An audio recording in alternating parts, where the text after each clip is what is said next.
Assalomu alaykum azizlar.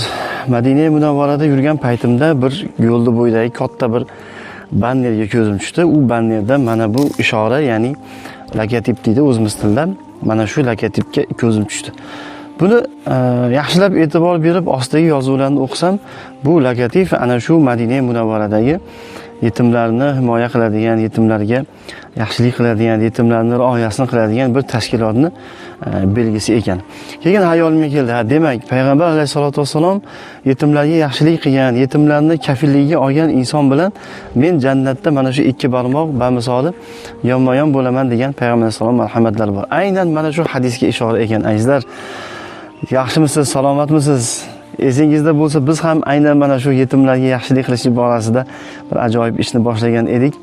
Bir video qo'ygan edik. Esingizda bo'lsa, Muhammad Yusuf, Allohyo, Solihabonu 3 ta otasini yo'qotgan mana shu norasida go'daklarimizga uy boshlab berishlik murojaati bilan chiqqan edik va bu uyni boshlagan edik. Orada bir hisobot video ham qildik. U hisobot videosida azizlar e'tibor bergan bo'lsangiz, mana shu betonni o'zi quyilgan edi xolos.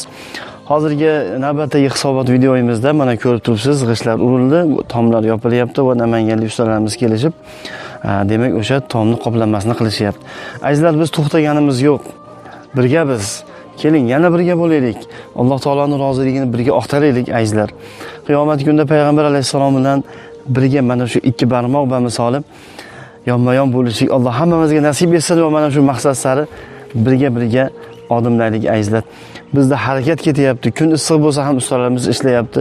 Iloji boricha mana shu 3 ta norasida go'dakka tezroq mana shu chiroyli bitta uy qurib berishlikka harakat qilyapmiz. Azizlar, biz tom yopyapmiz. Tomni yopish uchun bizga shifer mahsulotlari kerak bo'ladi. Qolaversa, uyning ichini bezatgani pardoz demak mahsulotlari, hammomimizga, hojatxonamizga, gilamlar, shu bolalarimiz yotish uchun divonchalar, qolaversa oshxona anjomlari, hammom anjomlari bizga juda ham zarur bo'lyapti. Xudo xolasa, maqsadimiz bir oyda ichida mana shu uyni topshirishlik.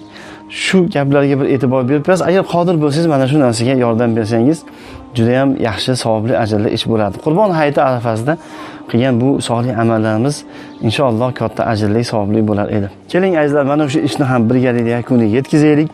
Birga Robbimizni roziligini topaylik. Sog' bo'ling, salomat bo'ling azizlar. Xayrli ishlarda Alloh hammamizni doimo birga qilsin. O'zingizni ehtiyot qiling.